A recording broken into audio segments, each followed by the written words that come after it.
Yep. Ah. What is up, party people? Is that song canceled? Did we cancel party people?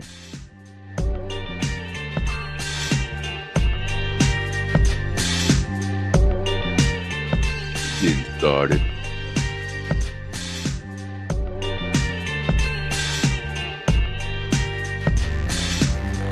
What up?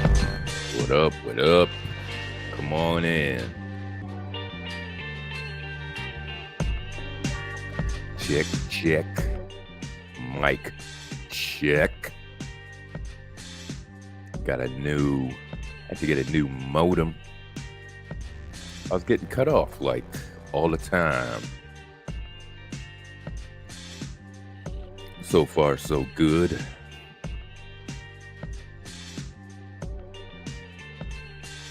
All right.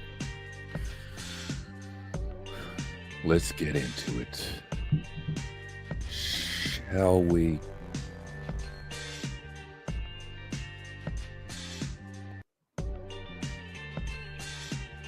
All right. All right.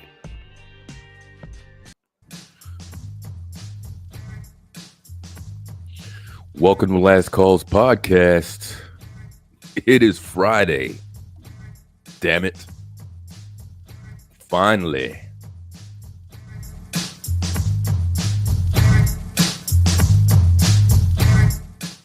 And I'm just going to spend a minute or two telling you what we do, or what we try to do on this little channel of mine.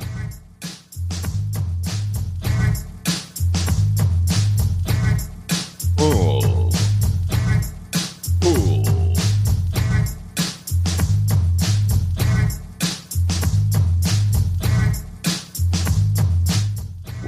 What's up, DC? Long time no see, homie. Doing all right. Good to see you, man, as always. What up? Happy Friday. YM in the house. Yes. Damn. Made it to the end of the week. Damn, DC, we got to catch up and see what you've been up to, man. Seen a couple stories you put up, some graphics. I'm not sure if you actually do the graphics or not. But I peeped a couple of those. I know I did a little voice thing for one of the stories. You got to give me a heads up if you're going to put that out. So before we get into anything too seriously, if it's your first time visiting me, thank you. Welcome. If you are coming back, welcome back. Glad to have everybody coming to check me out.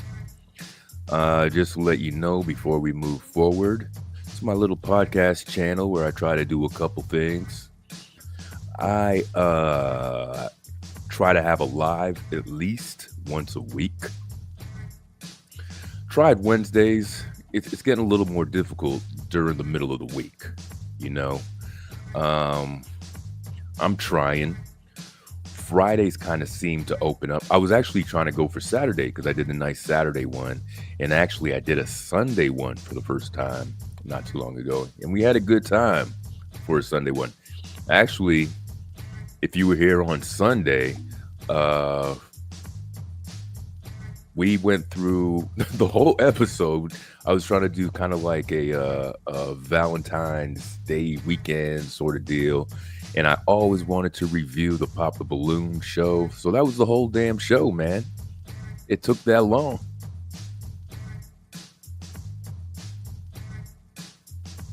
You're on Marvel. Oh, that's where those things come from. Got you.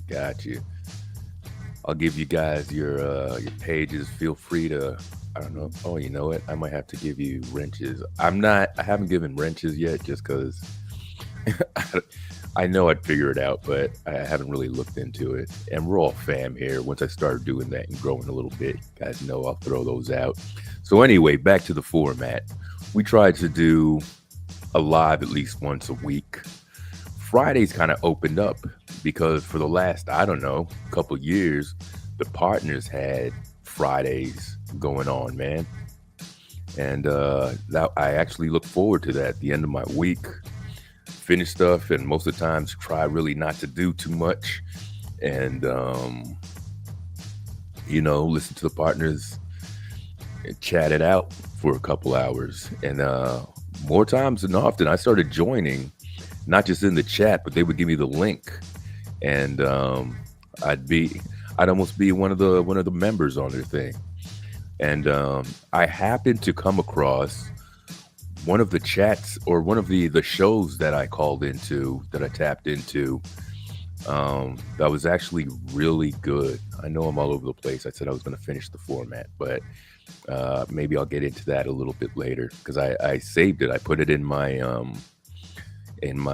post for people to check out. It's like a 4.5 hour episode, man. It's crazy, but I'll get back to that in a minute. So I try to do at least a live once a week. And I don't know, I might still try Wednesdays. They kind of work out.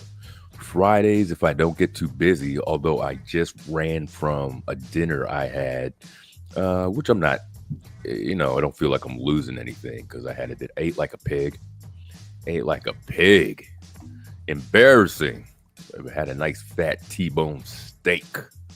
Had a man's meal. And stuffed my face, man. It was good. You got to do that once in a while. Enjoy your Friday. Enjoy the fruits of your labor.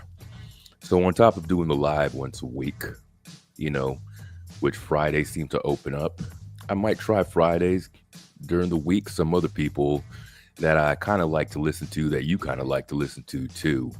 Lennon Honor was damn near doing 3-4 hours every damn weeknight. So I was in there too, man. KKC was on just about every day. Information Man, everybody came on all on one day, discussing the latest news with Umar. And by the way, I'm going to set some time aside, since they all lied about what they were going to do. They said they were going to try to deconstruct the lyrics to Snow Bunny Love. And they haven't, because it's a AI Steph. It's an AI generated song. If you haven't heard it, I'm going to play it here one day. And because it's AI, all the words are not clear. Just like if you've seen the video, there's a 3-eared bunny. There's 3-eared bunnies in the Snow Bunny Love video. You got to look at it, man. So we're going to decipher that one day, since they promised and they didn't deliver on their promise. All right. So I try to do a live once a week. I also try to throw out a video once a week on just one specific on one specific topic. This week I throw out the video to that Dank DeMoss character who's suing Lyft, and I'll give a little more information on that just to wrap it up. I like to wrap up the information and throw it away. So one live, one video, a couple shorts, which usually revolve around some old school shit. And man, we're here. We try to talk about some current events. We try to have some fun. Like last week, I didn't really plan on using the whole episode to go through Pop the Balloon, but we did. And we had a great time, man. I don't even know if I'm going to do another one.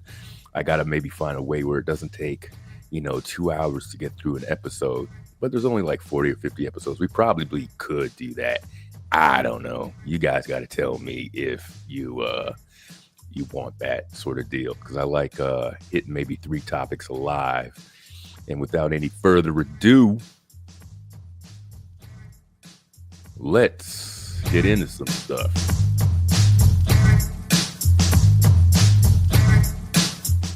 Man, it is good to see some people in here. Steph, what's up? Welcome back.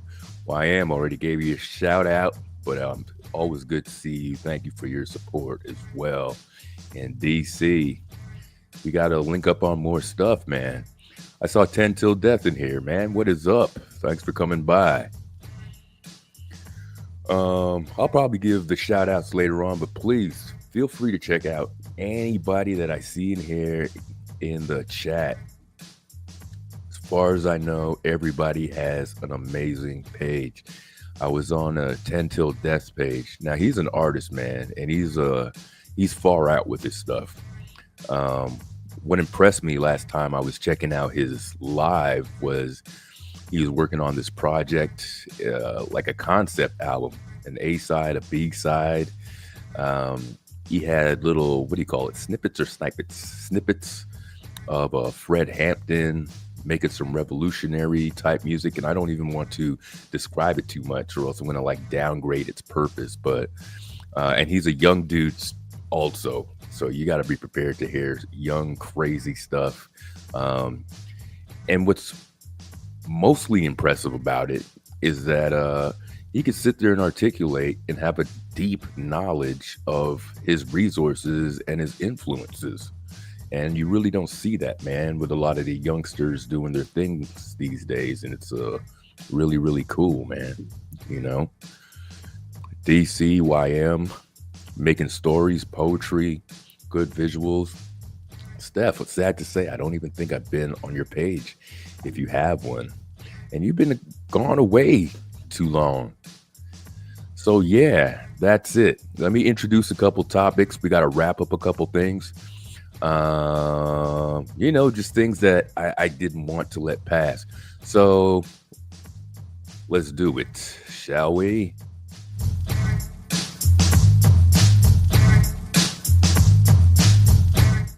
One of the first things I want to go to and kind of get out of the way is this little crazy mofo over here. I did a video. If you don't watch my videos or get into it, so I do one of those a week. The last one I did, and the reason why I kind of do it is because I've said a million times I'm not a social media dude, but yeah, I am on YouTube. Probably YouTube more than any TV or anything like that. So it kind of takes a while for something to get to my ears, my eyes and ears, and get my attention. And then, you know, as you start going through the shorts and the videos and stuff, the algorithm kind of leads you to one thing. So the thing that I was kind of led to talk about was this crazy ass person right here, man. This and let me just make a disclaimer. I'm not fat shaming or nothing like that. This is not what this is about. I was just bothered of a couple things with this and decided to do a video about it, and I did. So if you see in the background over there, that is the one they call, or she calls herself, I don't know who else calls her that, Dank DeMoss. And she's the one that tried to have this lawsuit against Uber. And let me just see what you're saying there, DC Novel. That's the way I stay. I thought, gotcha. Bang on to people with whom I have beef. Don't go over there. What are you talking about, Steph? Who are you beefing with? The Steph with the vest? All right. So yeah, so I did do a little thing with this. All right. So I gotta definitely subscribe, get you going over there. And you know I'm not into the sector stuff, you know? That's why I put in YM's video. I was like, I knew it had something to do with that, but I didn't quite get all the context of that as well. All right. But anyway, get into this. You know what I'm surprised with? I wasn't even gonna do a video about this, but as I said, it was in the algorithm. So, you know, people were kind of like it got a lot of views and a lot of feedback when I was writing about it, when I made the video about it, right? There's KKC. I was just over there in his live. So yeah, I decided to do it anyway, and I just want to sum up some of the points that I made. It's a pretty cool video. Most of them are around 15, 20 minutes when I do like a video on a single thing like that. Look at that. Number one is the car. It looks like it was custom lowered or something, right? So it's like 1 or 2 inches. Now, you would hear the driver say something like, "Oh, the tires are going to blow out," or something like that. I kind of think maybe it was a, "Hey, Steph, you should totally chime in on this." And you know what? Let me also also drop the link in case anybody feels like they want to come in and drop 2 cents, what have you. You know, we're all family here, so I don't mind anybody, who wants to step up here. Um, so bottom line is the driver refused to take this individual, and the bottom line, he felt like the individual, Dank DeMoss, was too large for the ride.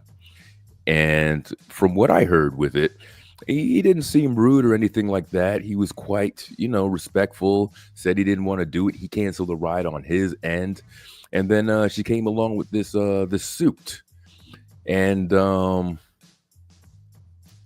driver, as far as I know, got fired. Um, and then I believe the case fell apart. Now, Stephanie says, "You think that this is a test case?" Now, what do you mean exactly by it's manufactured? I think it was a manufactured situation. Now, these people sue these guys a lot. Like there are specific attorneys that just target Uber, the ride sharing uh, uh, community, I guess. There's a lot of money to be had. I would imagine they would want to solve very quickly, and they want to keep their thing going, right? Um, in my comment section, there were some really good points.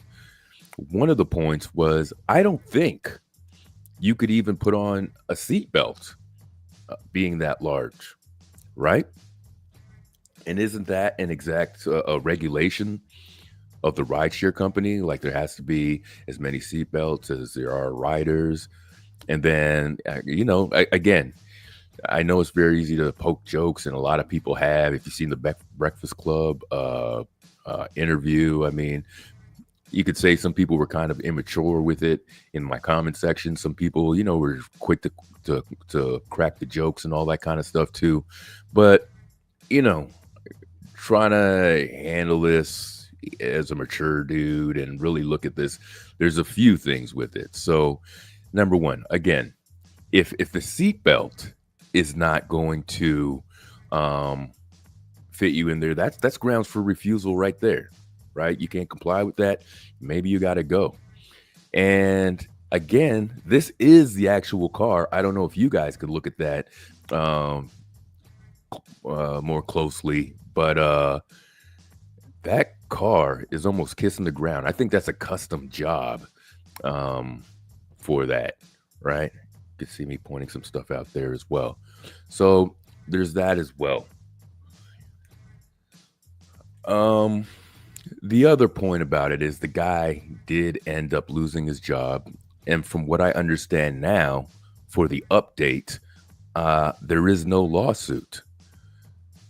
One of the things that they say attributed to the cancellation of the lawsuit is that when she went on the Breakfast Club, automatically she had to ask for a bigger chair. She couldn't sit in the chair. And then she, I don't want to say brag, but kind of gloated about accommodations being made for her, right? So Steph had something in here. Put it like this: I think it's entirely possible that it was manufactured. But manufactured, are you saying from the Lyft side, from the company side? And yeah, I agree. Also, you never know, man. You never know. Look at these guys. Look at these clown guys. Never heard of them before, but very Better Call Saul ish style dudes, you know. And one of the things that I brought up is I don't like the automatic comparison to it's just like being black or something like that. No, it's not. Not the same thing. Like I said, in this country, it's like the racism is the boogeyman. Nobody's seen it. Nobody wants to identify it, talk about it. But when it's time for it to exist, to prove another point, hey, racism, remember this? All of a sudden,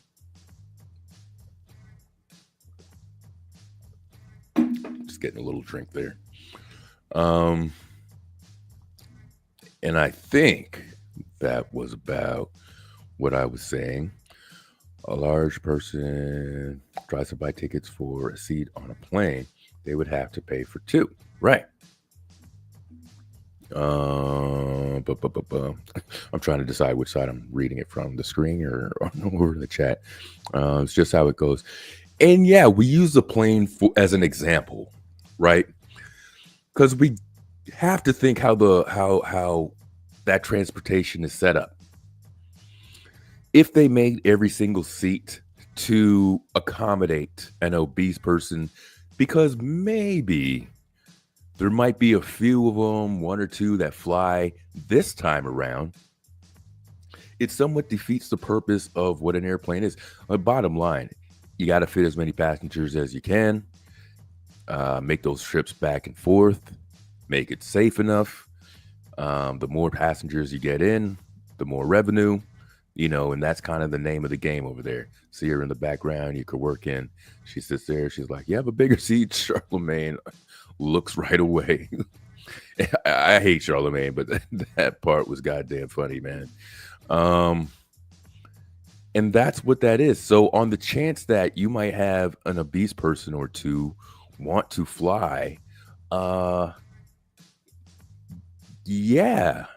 And it would kind of go the same for like an extremely tall person. Right? If they don't have the leg room, they might have to bump it up a class and stuff like that too. So it's not only just for the weight, it's for certain accommodations. And I think some of that sucks, but I think that's kind of what you have to do. And saying that too, I don't want to be insensitive to any weight sort of situation, because depending on what you think about addiction or anything like that too, everybody had or has their vice. I'm not even a big dude like that. When I was younger and working out, it was a struggle to gain weight. Now that I'm a little bit older, getting in that mid-age sort of stuff, I can't eat at night the way that I used to. I used to eat a box of cookies in bed, waking up at 2 a.m. because I was hungry. Can't really do that stuff like that, right? Yeah. I could I could do this topic for a little bit. What are you saying?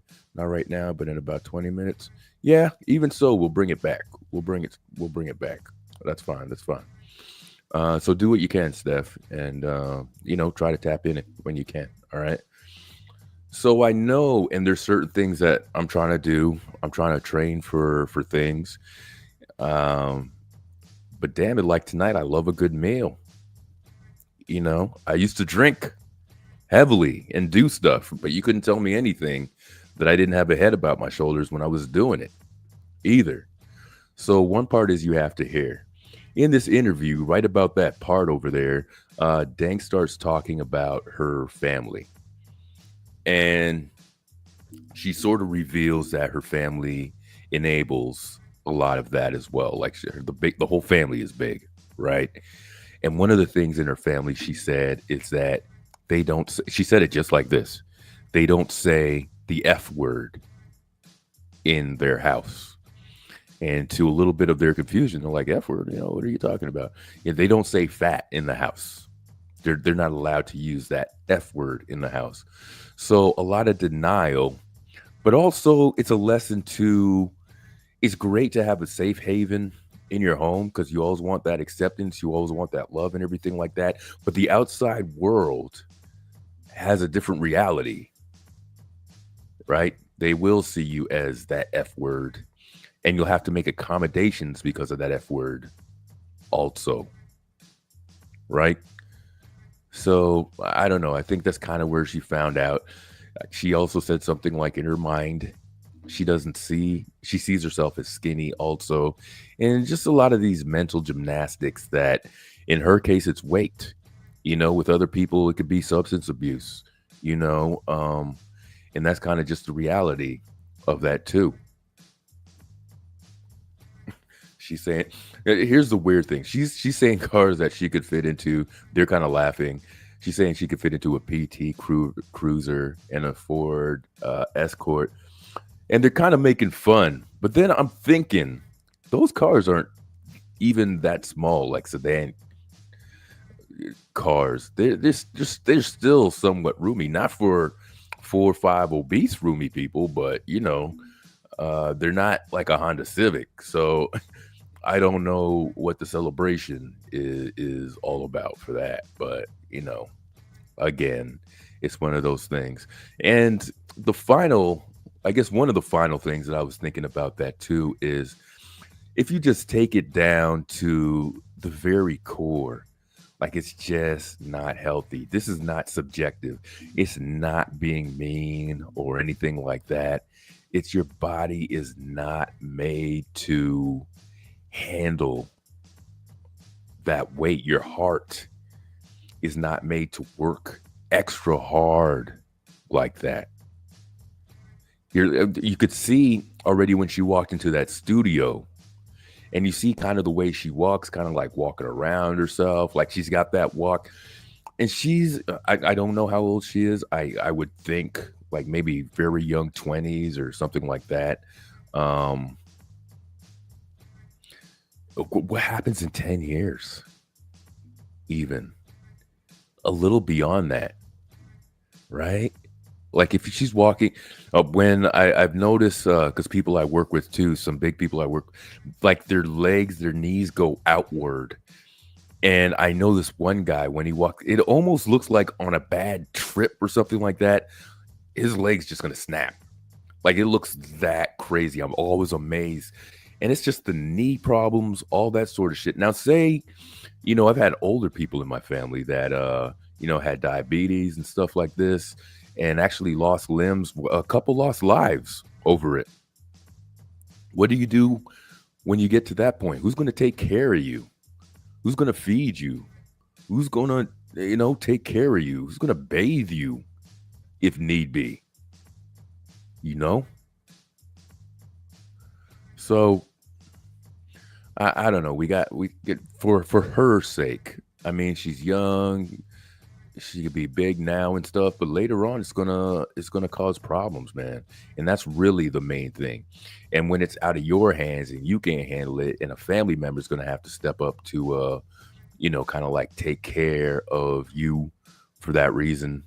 That's what it's gonna be tough to reverse. Working out is tough. Working out is a son of a bitch, man. What I read in a paper to work off one M&M is like half a sprint, like speed wise, not quite a run, like a jog around a track twice. Not to work off the pack of M&Ms like I'm eating right now, but one M&M. You got to run around the track twice. You would think running around the track twice does more than that. That should work off a whole cake. Yeah, that thing, that gastro thing, and maybe have to get that stomach stapled and all that kind of stuff too, right? I mean, yeah, there are more modern things for it, but even so, there have been people who have done the surgery and gained the weight back. So it's all kind of goes in the lifestyle, right? So the point is, and I guess I'll use myself as an example too. When I was working out, I've never really had to work out much for now that I'm getting like at that age. Yeah, I do got to do a little bit of running and stuff like that. Hold on one second, got to take a drink.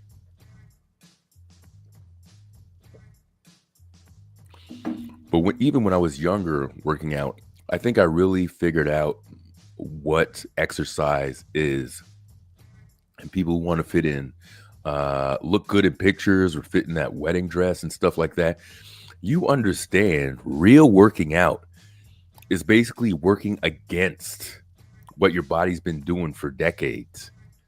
So it's certain postures, repetitive exercise, upping the weight of your exercise. You got to do all that shit, man. And it's tough.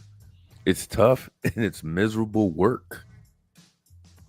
I remember Patrice O'Neal in his comedy special Elephant in the Room.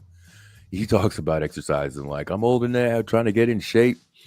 He's like, I go to the gym, I do this, work out, go to the gym, change, and do this machine, that machine, and thinking to myself, I got to do all this again tomorrow?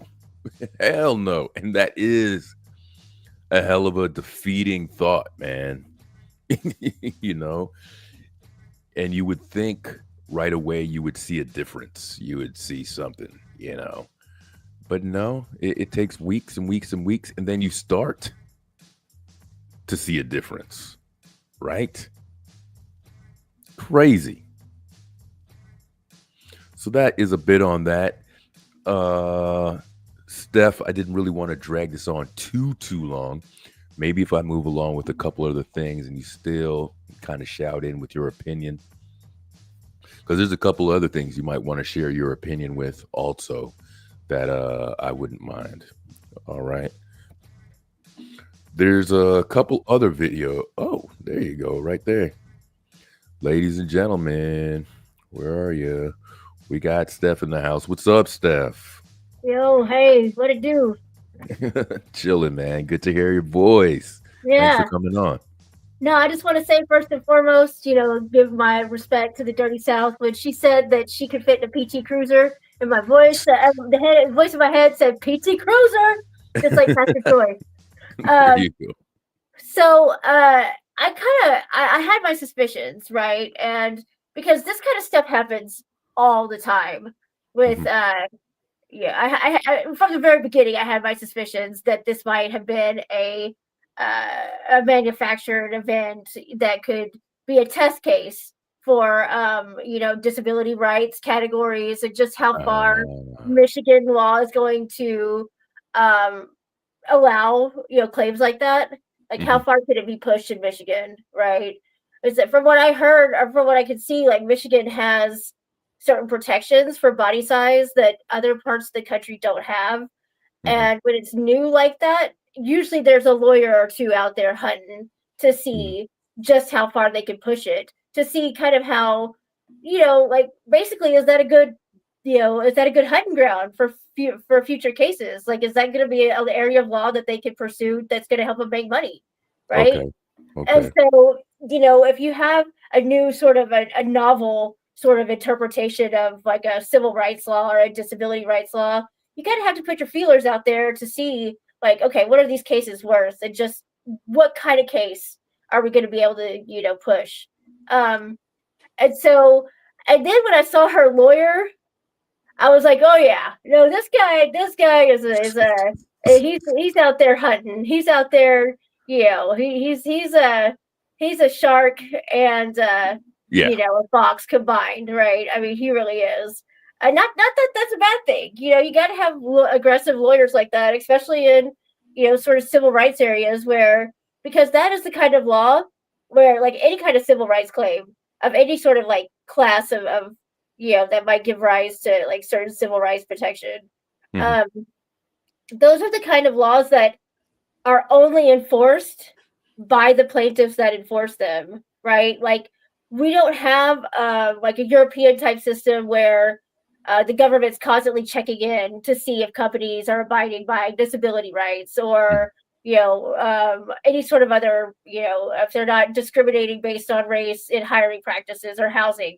Like those sort of protections are really like literally the only way they're enforced is through private suit by a plaintiff that feels like they were discriminated against in some way. Okay. And so, lawyers, like they have like because it's up to the lawyers to bring these cases to like make sure that that people are sort of put on notice that you better act right according to the law or you might get sued, right? Mm. Like Mm. there has to be lawyers out there that are like, hey, what's this worth? Like how are we gonna make this work? You know, so Okay. yeah, literally that's how the law is written, that it's up to plaintiffs and their lawyers to like basically make sure that there's a certain sort of culture in the country, you know, in business or housing or whatever, that you better behave or you're going to get sued. And that's really the only protections people have. Okay. And so when these kind of things come up, when they get a new sort of category of protection, right? Like there's always there, you know, especially guys like this, where they're out there like, hey, find me a plaintiff. We need a plaintiff. We need a plaintiff. That girl would be a perfect plaintiff right there. You know, so I mean, Start knocking on her door. yeah, I don't know if they like came to her first or if like, you know, they were sort of like you know, they kind of scooped her up afterward. But if I had to guess, I think they were probably like, and you know, more power to it. That's Like, what that's what I want to know. Do you think she's really privy to all that, or you know, they kind of like laid out this, hey, you're a victim, you know, this and that, and you have rights too, you know, was it that kind of thing? well, I'll tell you, it happens a lot more than you would think, where people have the plaintiff before they have the case.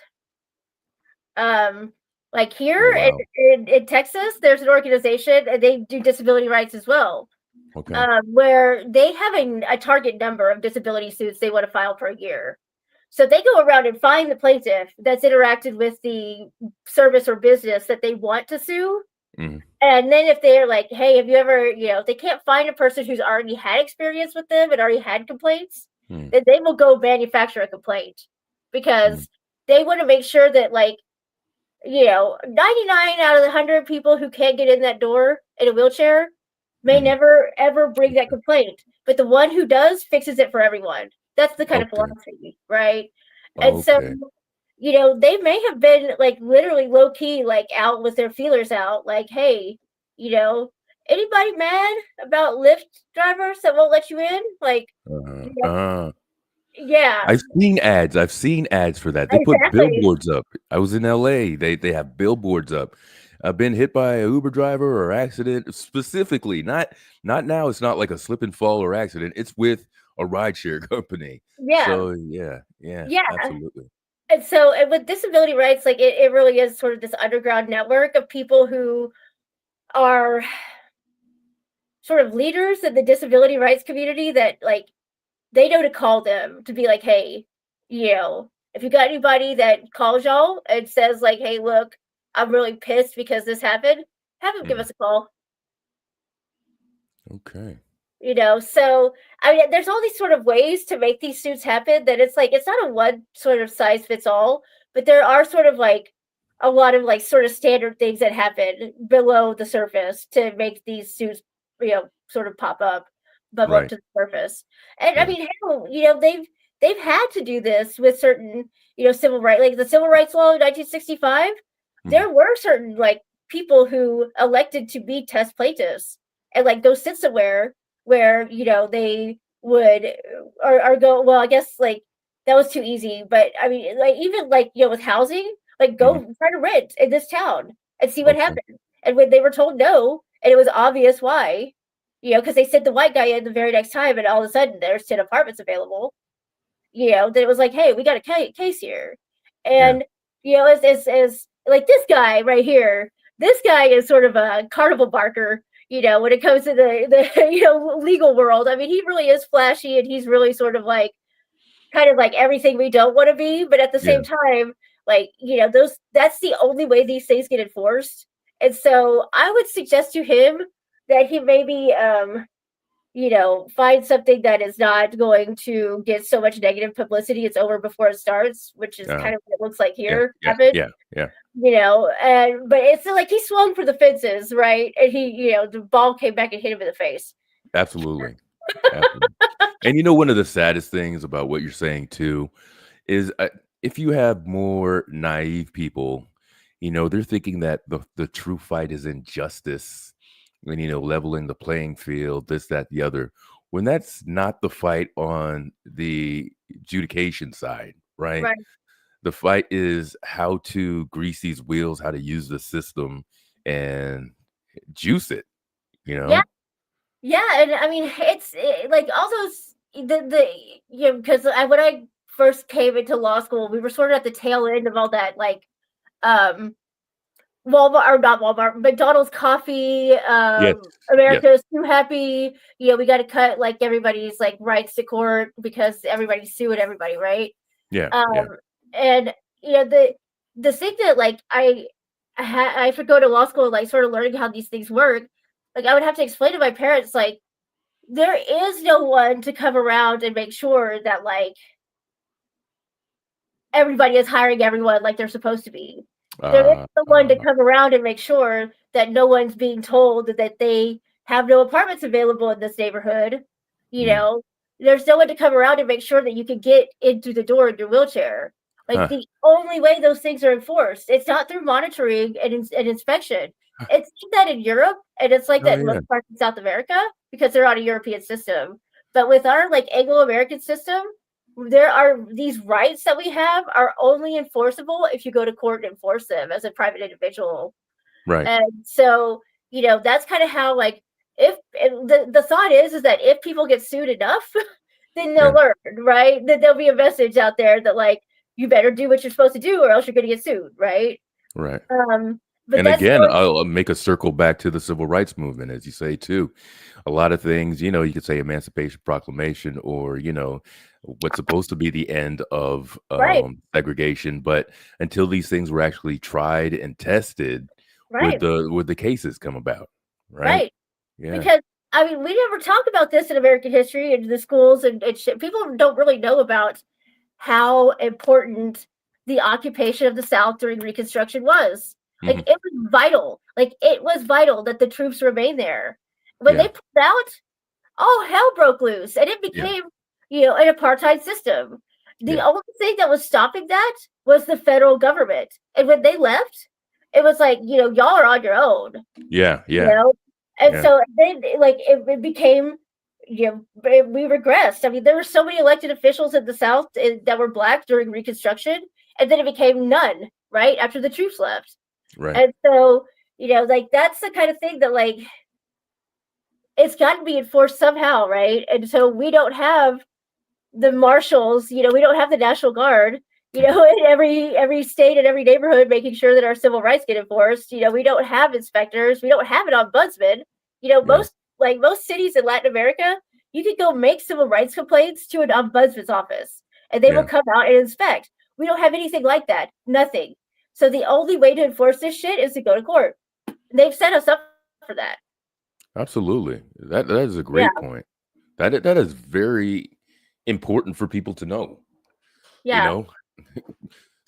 And kind of makes you look again at the system kind of sideways, but I don't even know if the word is thankful that it's even possible to make these suits, to make the changes, you know, Right.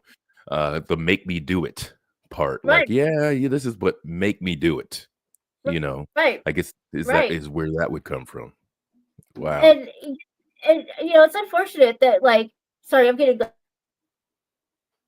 but yeah, they it's it's unfortunate because this suit right here, this the lift, the what do people call it, the lift by the pound, it kind of made things like it cast all this in a very silly light, in a very sort of like exactly like what you're saying. Like all of us picked up on it immediately when we were in Spotham's live, like watching the Breakfast Club interview. Yeah. Because the minute she comes in, she says, "Oh, I need accommodations." It's like Yeah. so, like you are aware that Yes. the world is not built for you. You Yes. know, One of my theories is I think they purposely put a smaller chair there. I don't think that was an accident either. Like, I'm surprised yeah, they didn't put a bar stool or something just to see what what would happen when she came into that room. Because how would you think right, that, obviously it's suitable, but you know what you're about to deal with. So I'm not so sure they're innocent on that. I don't think they wanted to unravel the whole case or anything like that. But Right, them being the right, smart asses that they are, they're right. like, That's no, no, no, true. put that chair in there, and see what the hell is gonna happen with that. But Right, right. crazy. A- And it's just I would what I just hope people, but it does. This and like even if you get into like the McDonald's hot coffee suit from the early '90s or whatever it was, like Yeah, there was a lot more to that than what meets the eye because they've yeah. I been getting a saw lot of a complaints your and the coffee I, was I too saw hot. a documentary. Excuse me. I saw Yeah, a documentary on it a little while back. So yeah, where it looked like it was a little more complicated than there's a just, little bit more involved. Yeah, coffee. Yeah, yeah, yeah. But I think unfortunately, like this was probably an error on this lawyer's part. I think there's a reason why like we aren't flocking to her rescue because it kind of is ridiculous on its face. mhm, mhm, And like she obviously like that car is not appropriate for her. And if she had been like, "Look, I tried to get Lyft to send me an appropriate car and they refused," mhm. now then we're talking, right? Right, You right. know, like I attempted to get a car that was appropriate for me and they refused and they kept calling they I explained the situation. Yeah, Then maybe we got an issue, right? But yeah, just demanding that you fit into a car that you don't fit into and then it's a civil rights issue. Yeah, they didn't calculate this correctly. yeah, So yeah. I don't think these yeah. guys were experienced, so it Yeah, well, they're unraveled very as experienced. fast as That's it the thing. They are very experienced, and that's the problem is that they are very experienced. But I think they bit off a little bit more than they could chew, and we all do it sometimes. We all start feeling ourselves, and I think they just sort of like jumped in. Like I said, they swung for the fences, and the ball hit them in the face. can. Yeah, yeah, We all do it. We definitely. all we all overreach sometimes. So, yeah, that's where it goes, man. And Yeah, just as fast as it was, it brought a little bit of attention. But I hope that guy gets taken care of. Like maybe he goes to Uber or something like that. I was thinking he should start a GoFundMe yeah, or something like that. I think there's enough sympathetic yeah. people, to get him a little compensation for that nonsense because that's some bullshit, man. Yeah, it You is. know? It is. It's unfortunate because I mean, it's not his fault. It really isn't. I mean, he probably where he went wrong was probably being a little too crass about it. Like Yeah. maybe he could have just been like a little bit more, instead of. I mean, it does, to oversensitive people, what he said does sound sort of like he was mocking her if you stretch it the right way. And so, ooh, Yeah. to have some consequences for the way he said it. And that's probably what the issue was ultimately. It was a And PR since issue. that was probably his first time running into that. You're not like there's no training for that job. You know what I'm saying? You got a No, not license, you pass absolutely all this not. shit, and then you're driving. By the time you're outside the parking lot, Right, you're ready to go. You know what I'm saying? They don't tell you how to.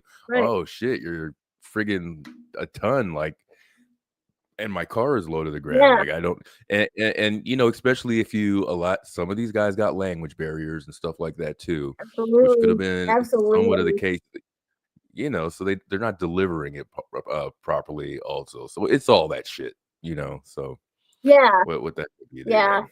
yeah, yeah. I sympathize. I represent a lot of Uber drivers like charged with like offenses against their riders, but in almost all my cases, like the prosecutors end up agreeing with me that Mhm. like the Uber driver does not have the benefit of the doubt in any way. And Right. the police see that the riders are always correct. And it's like, no, man, these riders like they're drunk. It's 3 o'clock in the morning. They try to get more people in the car than they really should. Yeah, And, it's yeah. crazy. And they start getting like real like froggy with my guy. And I mean, it's just it really is. I really feel like that is really And they're nobody very backs them up. Nobody right. backs them up. Exactly, exactly, Yeah. exactly.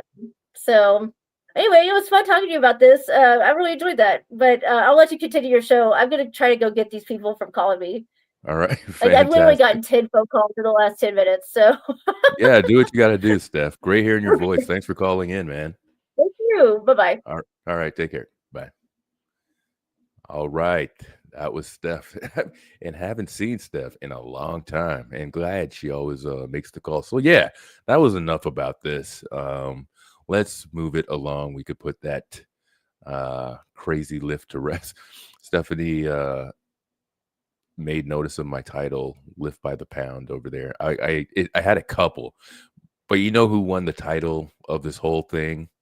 Corey Holcomb, son of a bitch. You know what he had for his title? Forklift. Corey Holcomb had forklift. Genius. And I guess, it it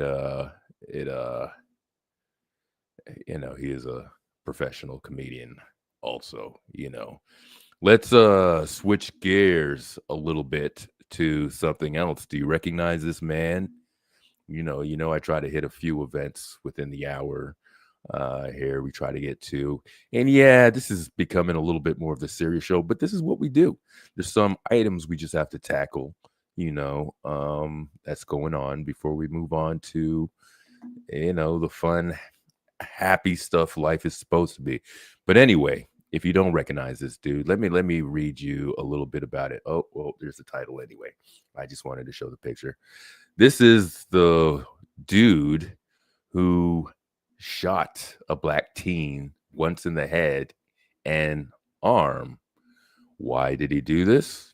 Because this teen honor student rang his doorbell thinking it was the house his twin brother was in, and he was there to pick him up. Took a while, but this man, by the way, the young man who was shot, his name is Ralph Yarl. He's alive, guys. He didn't pass away from a bullet to the head and arm, surprisingly. So a few things with this. This man was walking around free, of course, no charge, because they were, oddly enough, trying to give him the benefit of the doubt while the boy had a bullet in his brain, right? He realized he was in the middle of going to trial, that he wasn't facing much of a snowball's chance in hell, and he wanted to make a plea deal. So he pleaded guilty. And his sentencing date, I believe, was March the 7th. I say was because he got his sentencing date.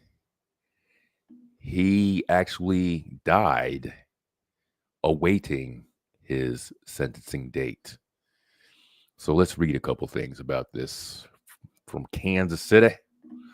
An 86-year-old Missouri man has died just days after pleading guilty to a lesser charge in the 2023 shooting of Ralph Yarl, a black honor student who rang the white man's doorbell by mistake, prosecutors announced Wednesday.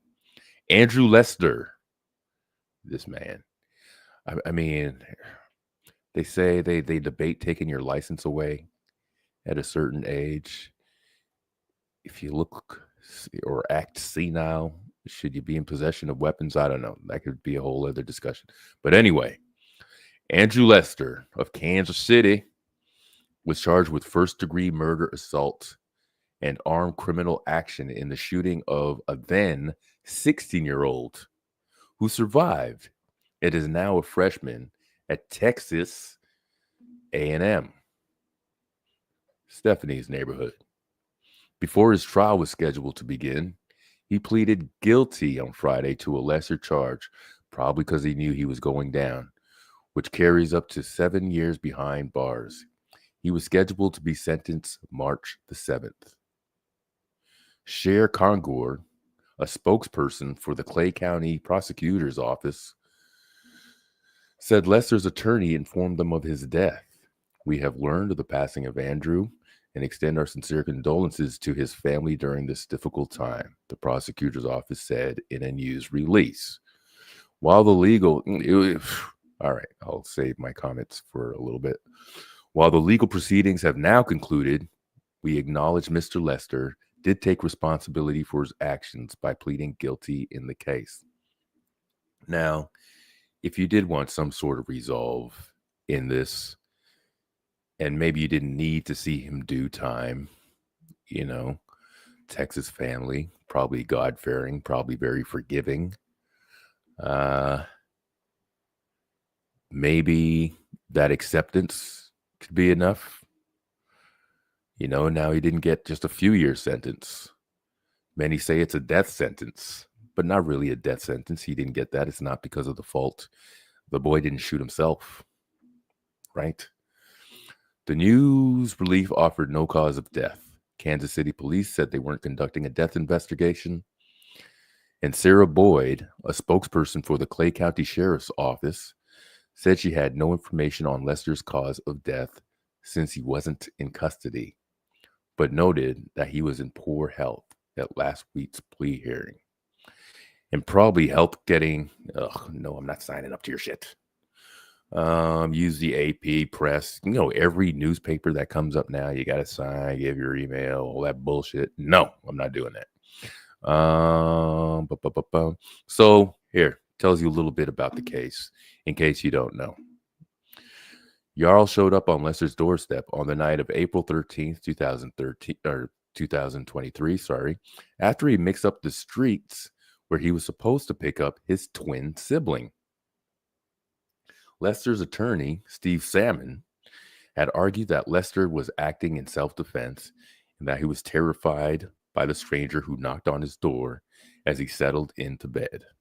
Authorities say Lester shot Jarl twice, first in the head, then in the arm. What the hell is the second shot for, right? Clip, right away. It certainly seems excessive. And there was the other, where was the other one? Was it Florida? Where the lady shot through the door, and shot the neighbor's child, saying that they already had very turbulent relationships with the kid. So it's kind of hard to believe. There's not a lot of information on what type of person they think this Lester was, but even not wanting to be judgmental, there's a few things you could probably they do it here. They ask if the roles were reversed, or if maybe Ralph was a young Caucasian male who knocked on the door. Would he be given the benefit of the doubt? Many believe yes. Jarl testified at hearing the ring at the door, and then waited for someone to answer for seeming longer than normal. As the inner door opened, Jarl said he reached out to grab the storm door, assuming he was at his brother's friend's parents. He said Lester shot him in the head and uttered, "Don't come here ever again." Although the bullet didn't penetrate Jarl's brain, the impact knocked him to the ground. Jarl said Lester then shot him in the arm. The teen was then taken to the hospital and released 3 days later. Jeez, what a tough, resilient kid. His family said the shooting took a big emotional toll, and they had filed a lawsuit against the retired aircraft mechanic.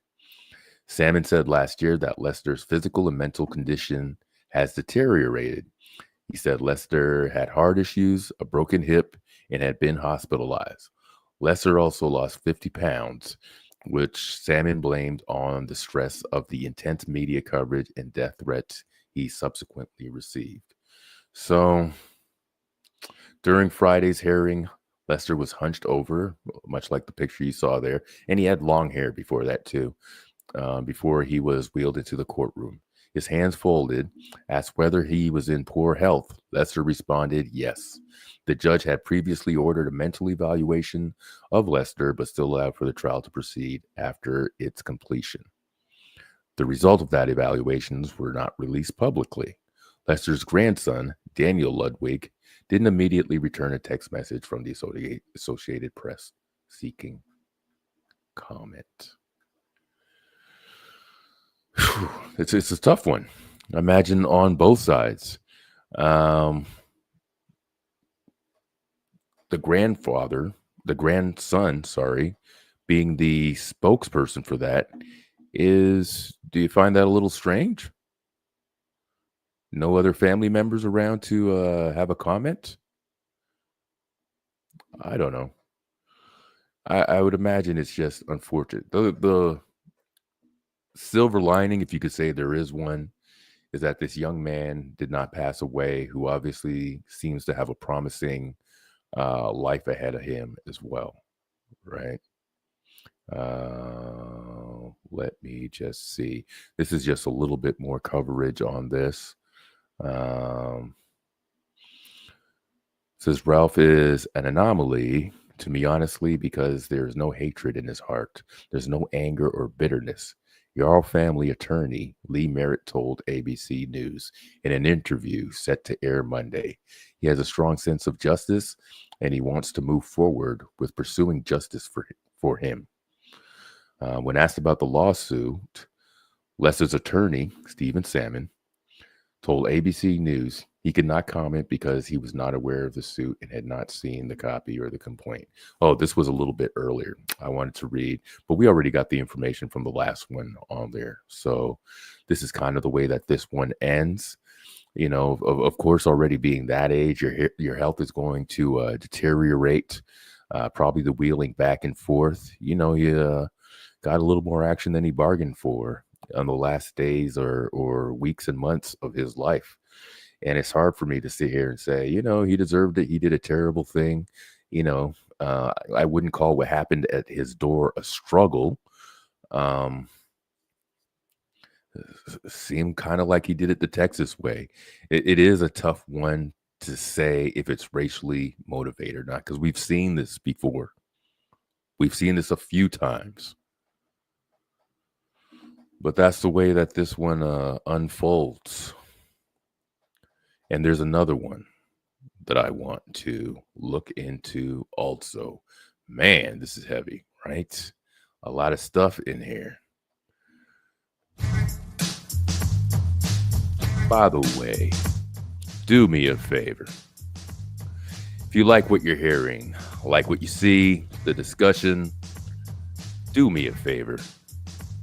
Like, share, and subscribe as we continue this live. At the end, I might try to do some lighter stuff, you know, like we planned. I said so in the description. But, you know, we do have to get those serious issues down, right? So I want to do a follow-up to something else. But there's new information. I wouldn't do a follow-up if there weren't new information about this and what I'm talking about. I did 2 videos on this called Robert Brooks Situation and Robert Brooks Situation 2. Now, I want to bring this up for a couple things because there have definitely been a update here in this case. Now, if I could remind you of a couple things, hold on, drink break.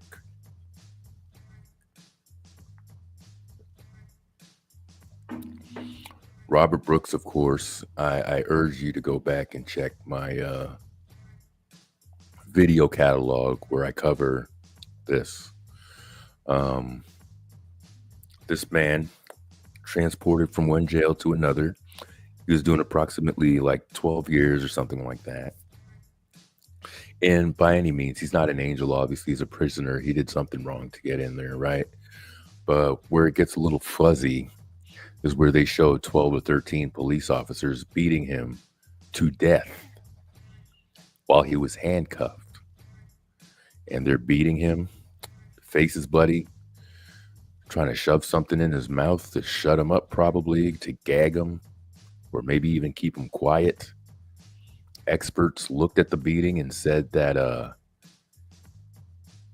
they could probably tell the point where they snapped his neck by draping him all up and down on the gurney. He had one officer paying an inordinate, crazy amount of attention to his private area, hitting him, kicking him, all that sorts of craziness. By any way that you look at it, it's brutal. And again, you could say that Robert Brooks is no angel, but again, he was in the court system serving time for whatever he was in there for. So anyway, I find this interesting at this time that there's an update, because now there are known to be strikes from the Department of Corrections unions. The same people who beat this person to death, I should say. So I just want to do a little follow-up with this, all right? So now they're saying 6 prison guard workers in New York were indicted on murder charges Thursday in connection with the death of an inmate who was beaten while handcuffed. You know how much of a coward you have to be as a gang of officers to beat somebody to death with their hands behind their back? What kind of man are you?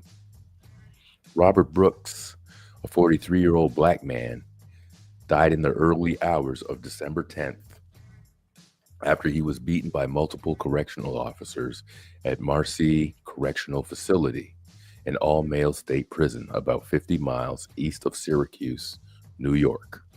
Brooks, who had been serving a 12-year sentence for an assault, was transferred to Marcy that night from the nearby Mohawk Correctional Facility.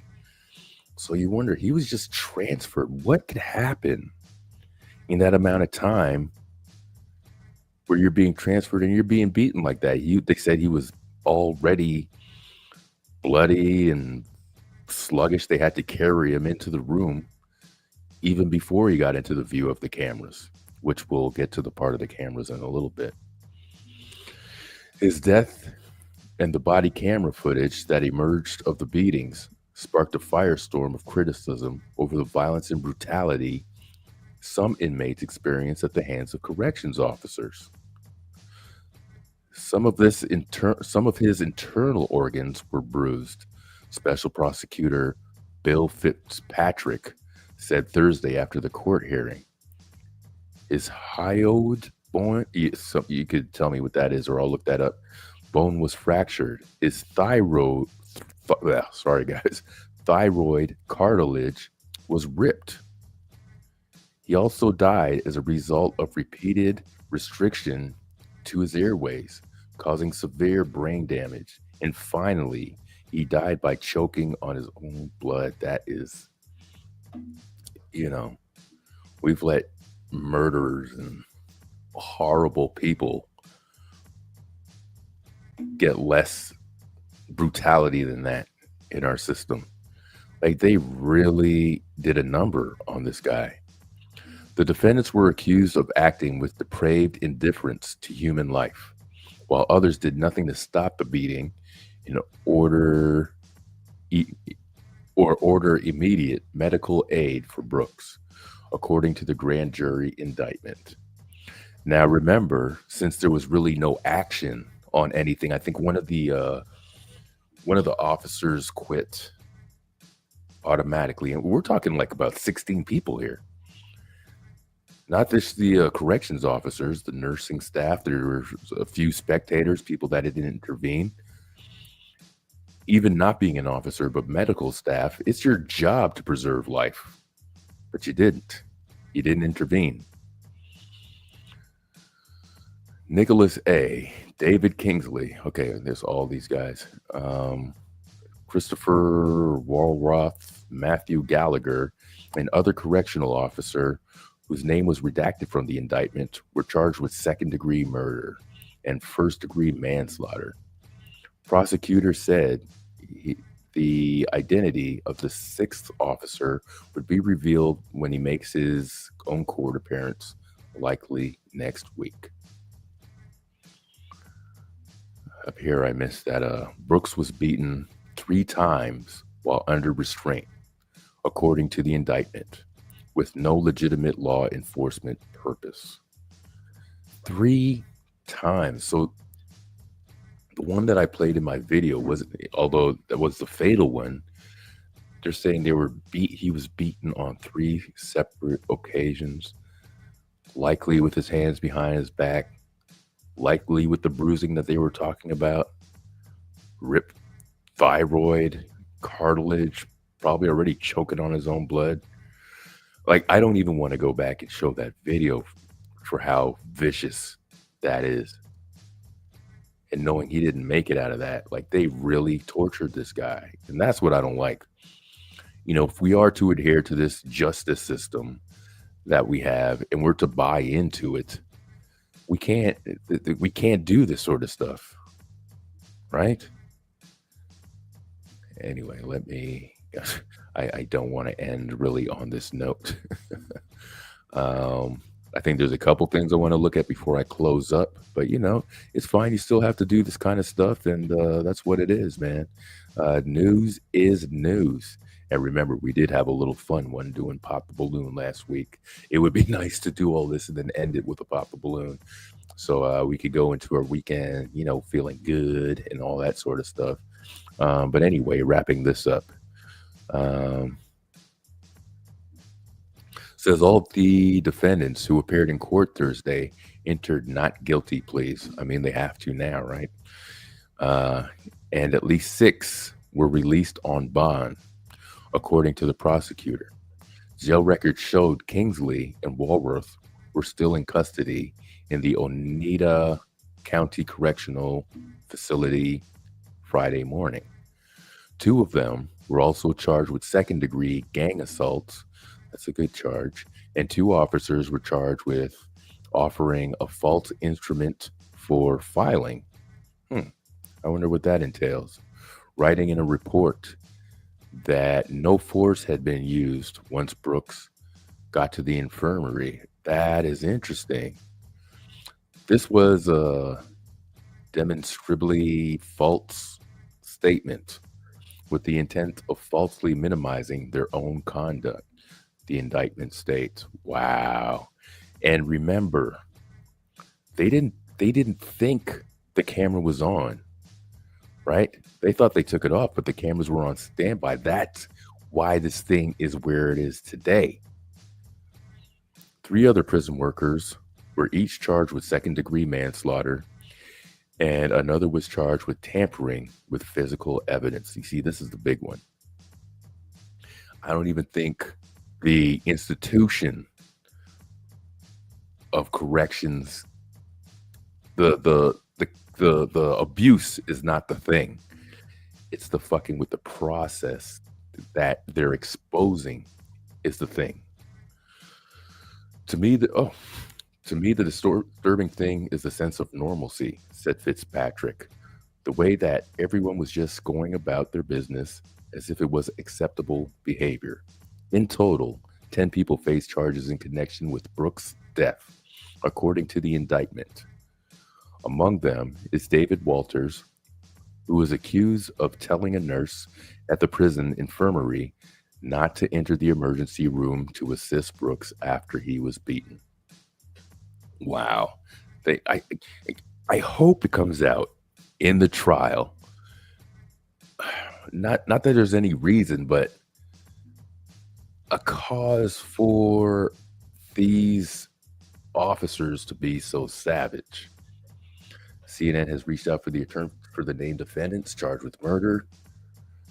James Riotto, who represents Farina, declined to comment on the case at this time.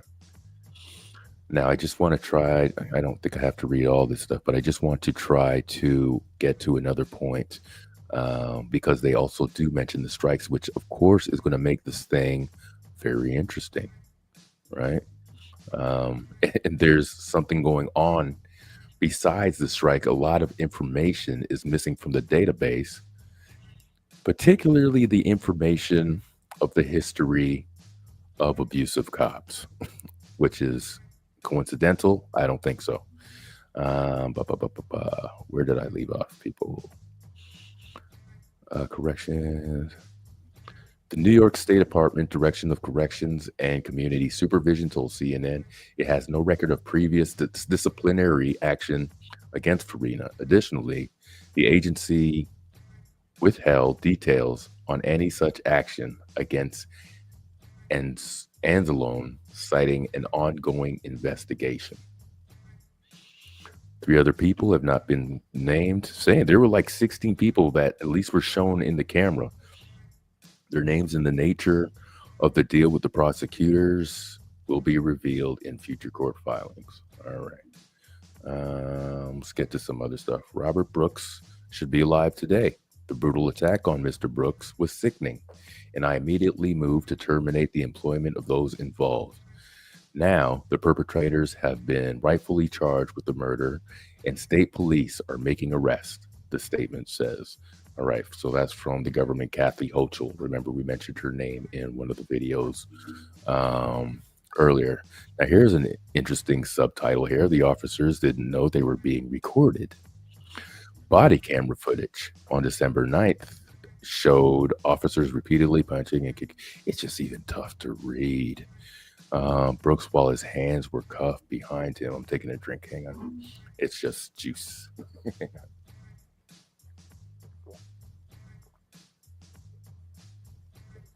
I'm drinking it out of one of those big cappuccino glasses. Cups, I should say.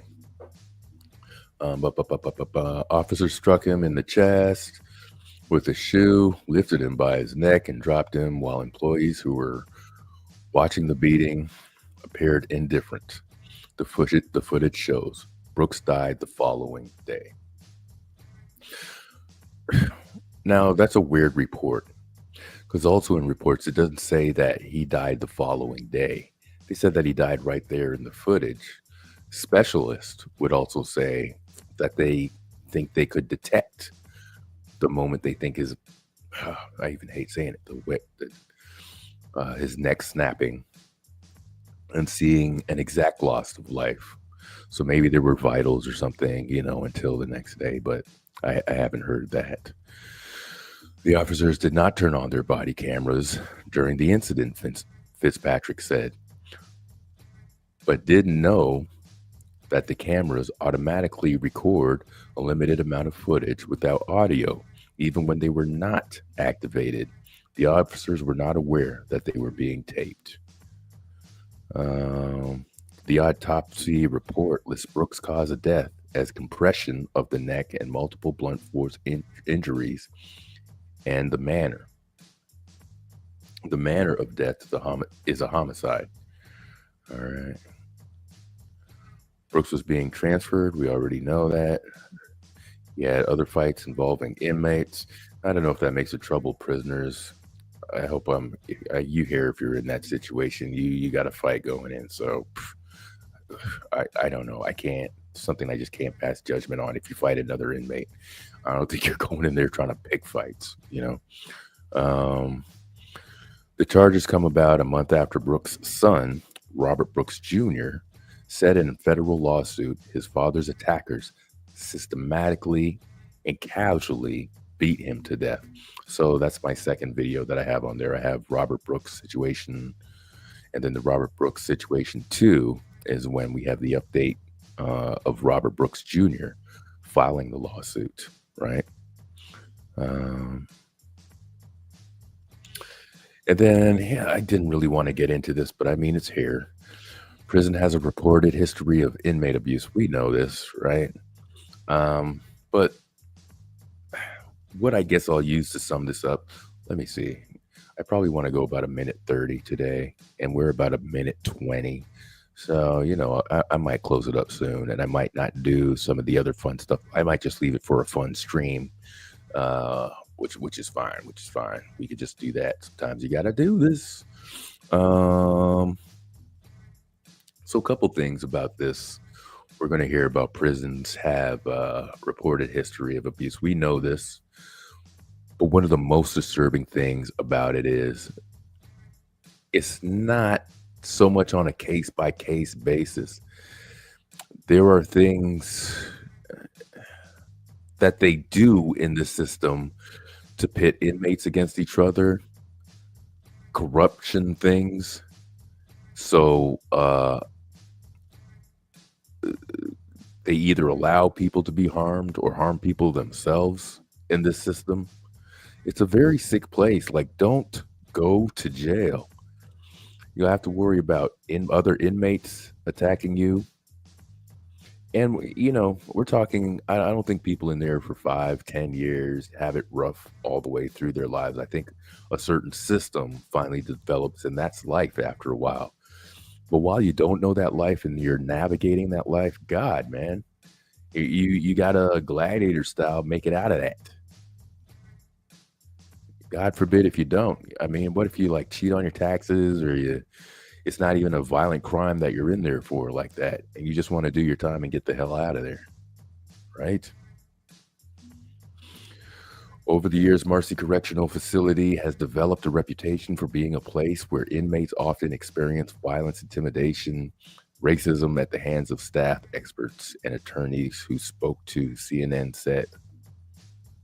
A 2022 report about Marcy from the Correctional Association of New York, which provides an independent oversight on the prison state, notes multiple problems at the facility, included allegations of physical assaults by staff on inmates and pervasive allegations of racial discrimination.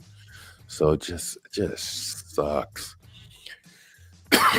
You deal with racism on the outside, you deal with it on the inside, for crying out loud. And when you're helpless, have your food withheld, you could be beaten, you could be put in to defend yourself against many others with weapons. It is really horrible. What a horrible system. Around 80% of the inmates surveyed in this report said they had seen or been subjected to verbal, physical, or sexual abuse by staff.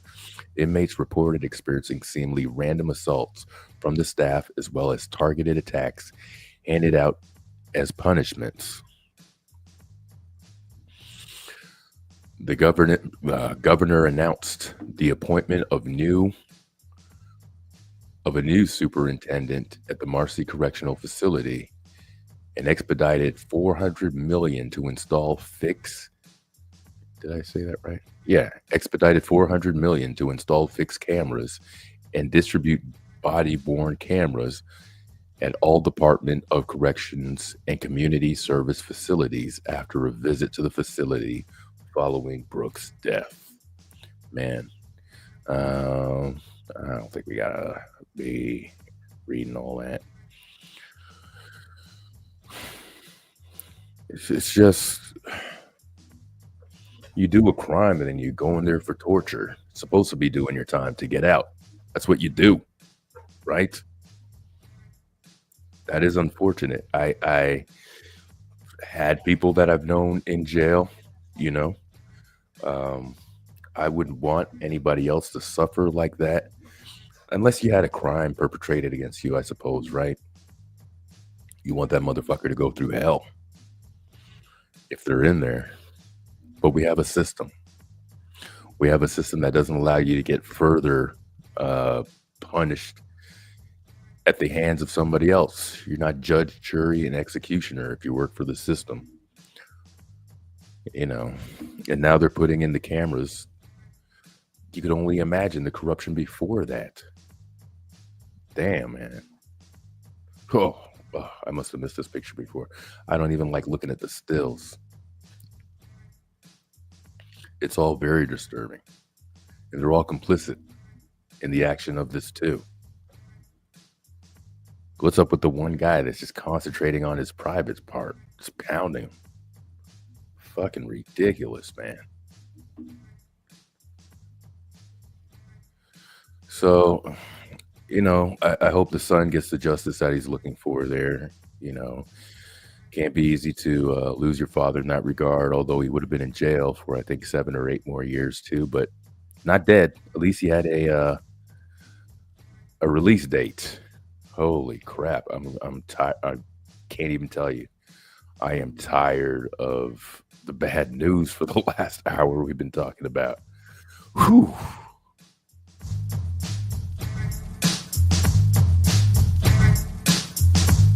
It gets heavy, man. It's depressing.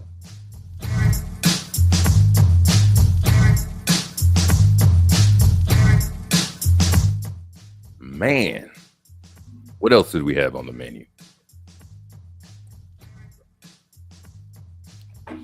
Well, we had a couple things on the menu. We had, since our Valentine's weekend, we decided to look up the pop the balloon thing. And again, we had fun looking that up. But then in another live, we were talking about it, and this fool comedian, Drewski, has a show. I kind of like that guy. I think the show is trash. It's embarrassing. It's embarrassing for everybody.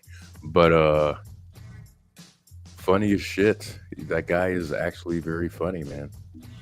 And he has this show. So I don't know if we want to look at it. Kind of changes exactly what we were doing in our show.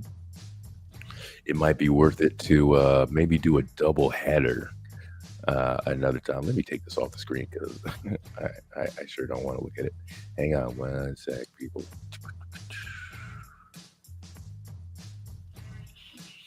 Yes.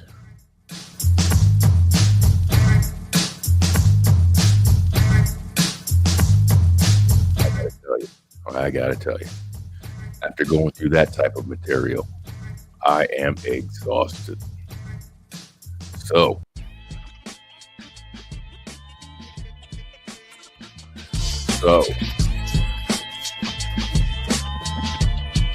I'm just gonna ramble on, tell you what we do until I close it out.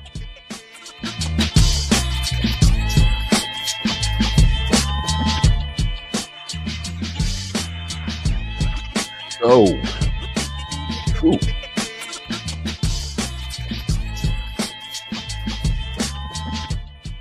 Again, I want to thank anybody else who came out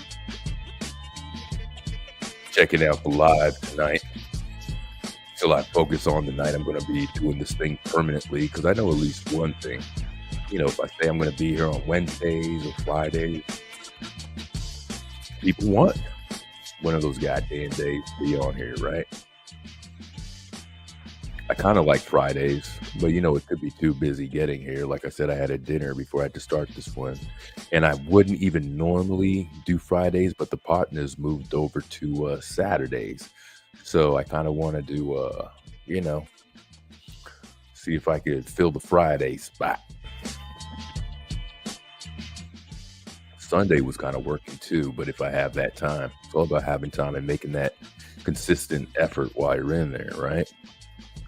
So if you were checking me out for the first time, welcome. If you're returning, always appreciate it. Again, I try to do one live a week where we just discuss different things. I don't really review shows like that, but because we had so much fun reviewing the show last week, I might put that in the mix too. It kind of fit. The last show was on Sunday, so it kind of like just went with that Sunday fun day feel. We had a good vibe. But other than that, it's some things going around, you know, some news items that maybe some people won't cover. Maybe some things that hit my algorithm, cover that stuff too, and try to just give you a little bit of a perspective on there, you know, after I thought about things for a little bit, you know. So we try to do that once a week on my live. Other than that, I drop a video once a week of maybe just one item that I kind of concentrate on and then give an opinion, or we have a discussion about that for about 15, 20 minutes and I throw that up. Other than that, throw a little old school short clip at you, just digging in the crates, because I used to do some music too, and I appreciate having that stuff out. What we do around here.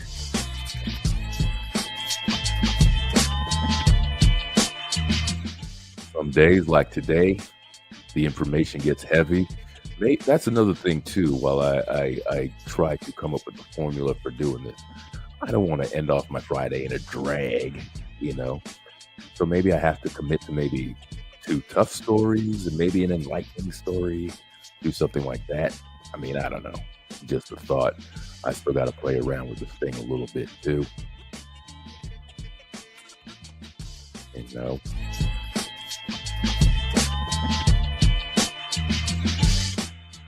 I wonder if I'll get a shot. Let's see how much time I have. I wanted to play a video. Let me give final shout outs to the people that jumped in here. Some people I haven't seen in a while. Defrauding Charlatans. What up? YM. Thanks for checking me out. My homeboy, 10 Till Death.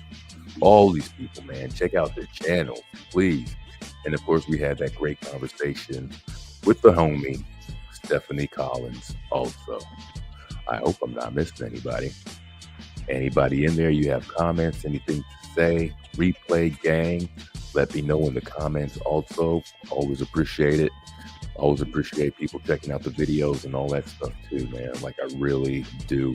I couldn't believe how much love that video, Lift by the Pound, got to see. That was a lot.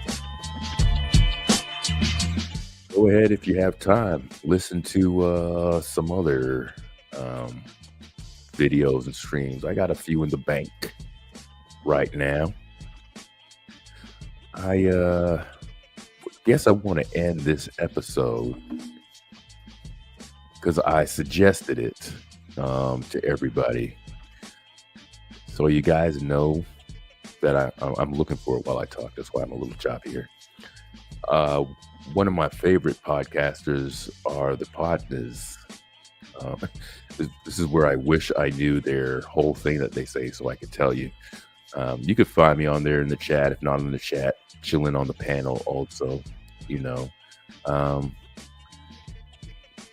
You know what's funny? I know I got a small audience, and at times they have a small audience as well, but we love doing this thing, and it creates a little bit of a therapy, I guess, session for us to speak and have this kind of small community, right?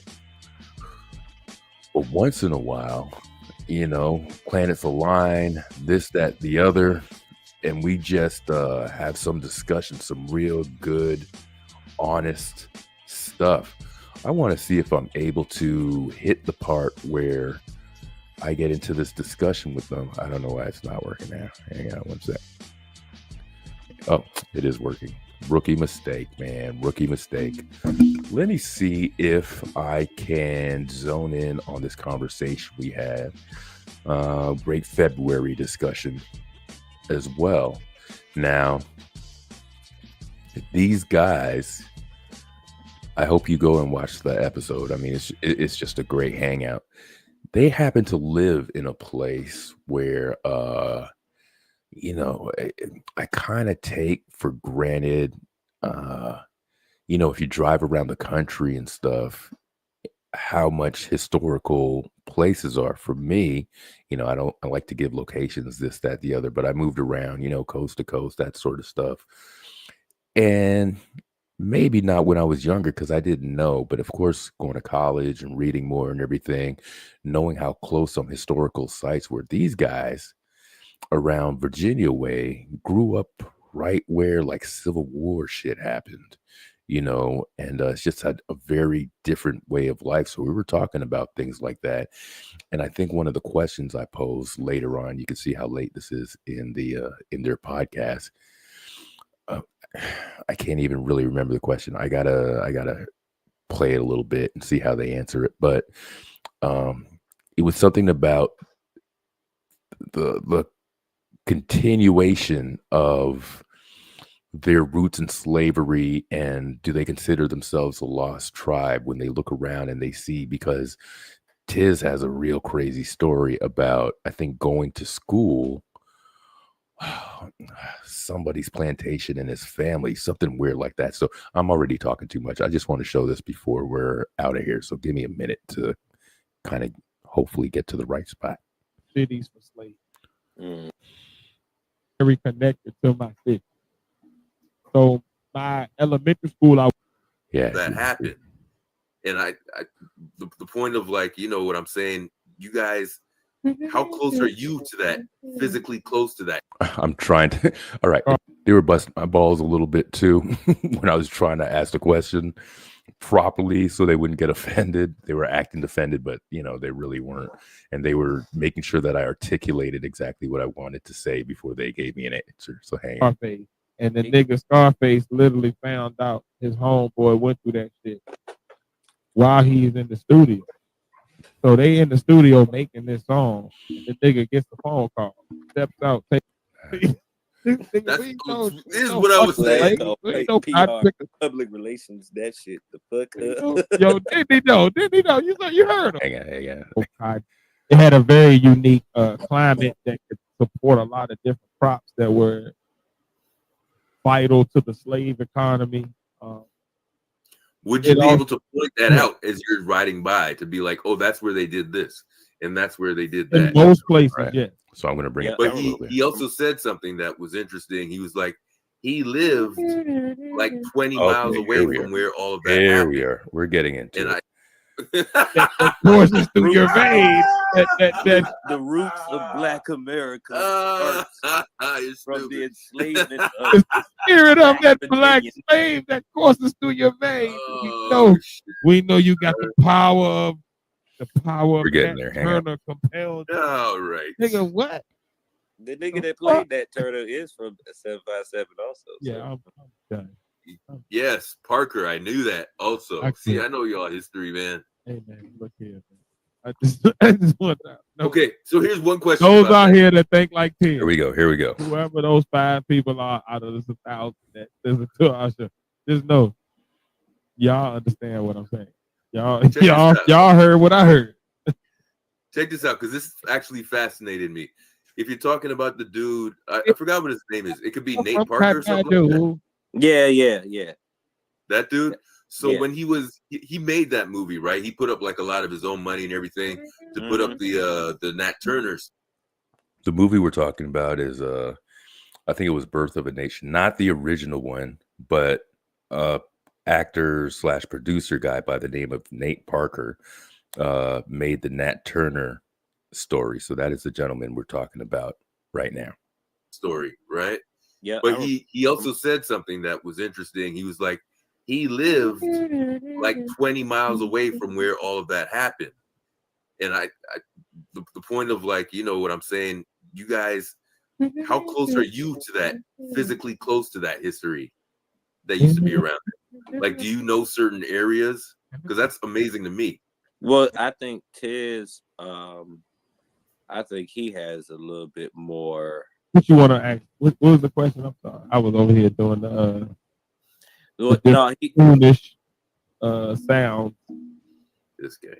He was saying that the that's calling. You see how Tiz be bullshitting? Fucking, I'm asking a serious question. This motherfucker's humming. All right, let's go. Nate Parker lived like 20 miles or 20 minutes away from like where Nat Turner's revolt was. Yep. Or whatever. What about it? Right. But he was saying, well, you go ahead and ask it. Right. So when he put up his own money and everything to make that movie and whatnot, and through his research, he's like, I didn't even realize, I drive by it and I'm really that close to where history was, sort of deal. Do you guys, being in a place like that, do you see places, or do you know how close you are to some of these historic, not even landmarks, but areas? Yeah, of course. So the entire state of Virginia is one big monument to the Revolutionary War, to the Civil War, because Virginia, if you know about it, was one of the larger, richer colonies during that time. So from about 1500 and something to 1900, Virginia was like the shit. If that makes sense. Yeah. It's a major port. It's one of the first places that settlers went to. It's one of the richest colonies. It had tobacco, cotton. It had a very unique climate that could support a lot of different crops that were vital to the slave economy. Would you be able to point that out as you're riding by to be like, oh, that's where they did this and that's where they did that? In most places, yes. Because in most places, of course, because Virginia is what it is, it has actual like signs and shit. Like when you go to Bunker Hill, which is right near where I grew up in Petersburg. Mhm. That's a place in Virginia. That's a real place. So what does There's that feel people like? who live in Bunker Hill and go to elementary school with you. So like you Yeah. see the signs and you know what it is, but as a kid growing up, to be honest, you don't really internalize because No. if you when just like you, when you're reading social studies books growing up as a kid and you're learning about these things and you read encyclopedias and you're having people tell you these stories, it doesn't resonate. I'm just going to play this out in a your bit. backyard. It resonates that this happened to everybody. So it seems bigger. It seems so much bigger than where you're from until you're older. When it hit me was when I was a grown man. I was maybe 18. I'm at Virginia State. I just turned 18. Me and my cousin go to his house, and I realized he lives in Bunker Hill. And all of these years, I realized that people in Petersburg can live in Bunker Hill. Like that's a part of the 804 area. Okay. Right? But Yeah. you don't realize, oh, that's the Bunker Hill I heard of. Mm-hmm. That was the major battle that I'm talking about. Like you don't register that till you're an adult and you start putting the people, oh shit. That was up the street. And then you realize, oh, my area in Petersburg was a major slave port and a major base for the Confederacy. And you start to realize that, oh, I have these museums in my town that I never even thought to go to because they like you take it for granted when you're from there. It's just like I guess anywhere, like people from New York probably take it for granted that they're from New York until they go outside of New York and then they realize, oh shit, we important. I'm from New York. Yeah, like Moses Malone played basketball on a basketball hoop that was in my grandmother's backyard every day going to school at Petersburg High.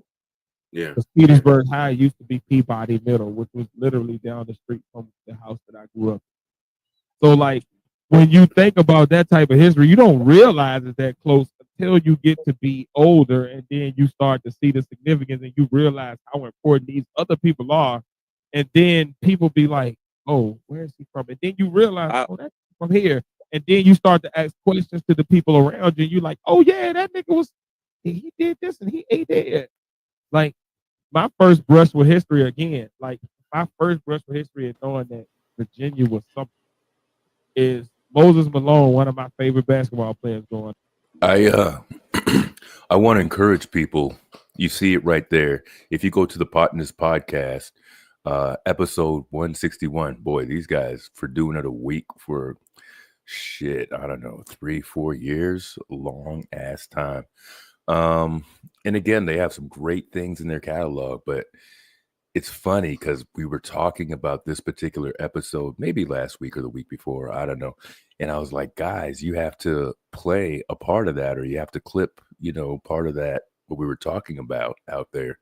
It just so happened when I was going through, my YouTube account, things I saved, and what do you call that saving list? Watch list or some shit like that, that I actually had it on the point around where I was talking about. So I within the last either yesterday or this morning, I found it. I was like, yo, I got to play a bit of that.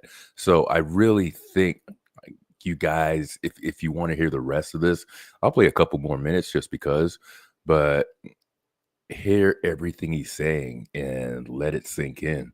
And the point of this really is, I'm not from an old place like these guys are from an old place in Virginia, right on the grounds of, like he said, where they had the Revolutionary War and the Civil War. And me wanting to know more, history and research, just being an older dude, just being interested in conceptualizing how time went and things turned out to be the way that they are, currently and today, and recognizing how the past played into that I'm very fortunate to know these guys who have real roots.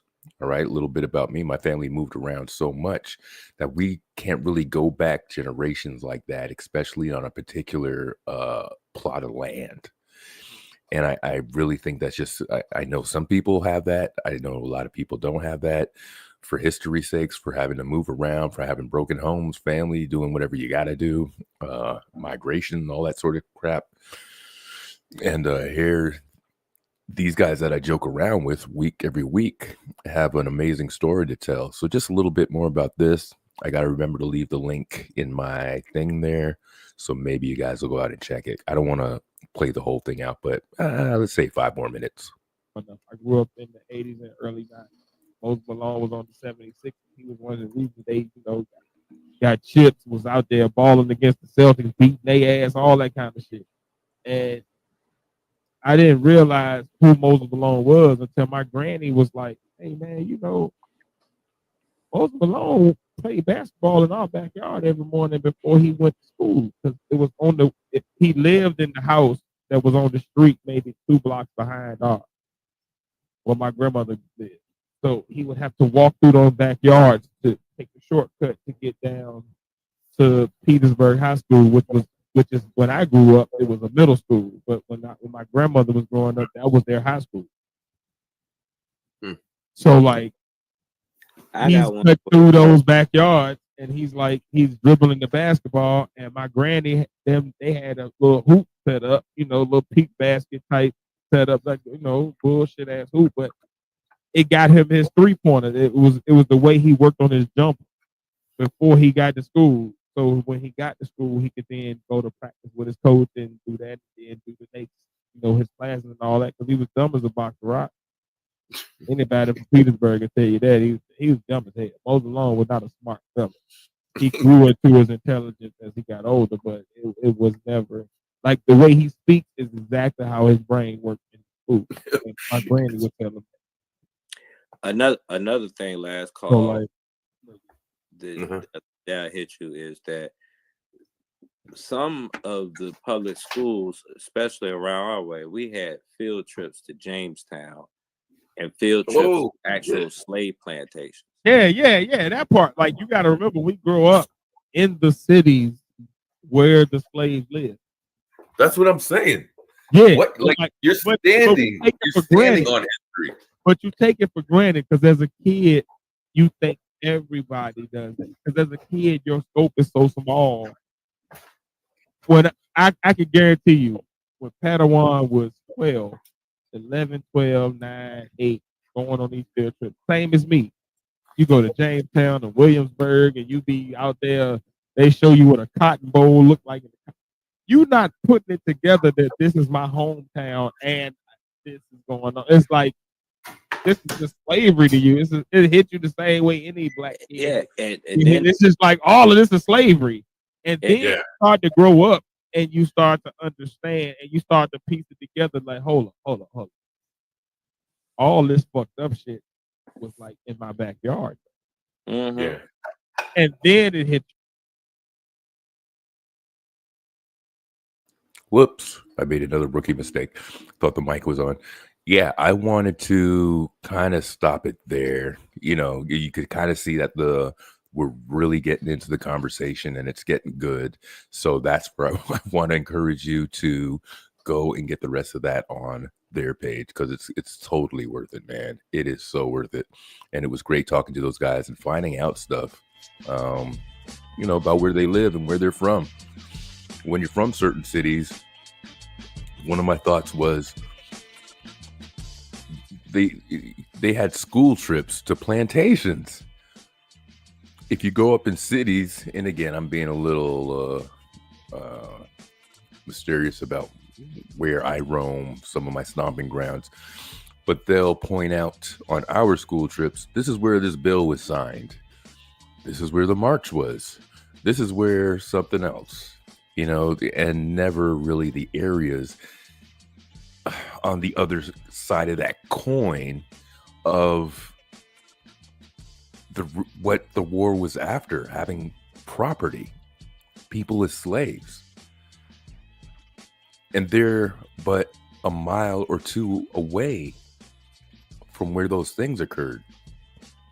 If you really sit back and think about it, it is goddamn bone chilling, man.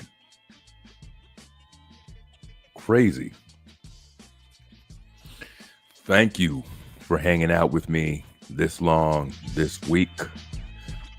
definitely appreciate it. If you made it this far, please like, share, hit me with that subscribe, come back, join me for another live, or wait to get that notification to get a video or a short, one of those old school things I was talking about. Yes, the weekend is here. Thank you, everybody who tapped in. Appreciate it. And I will see you on the next one. Be good to each other, folks. Thank you.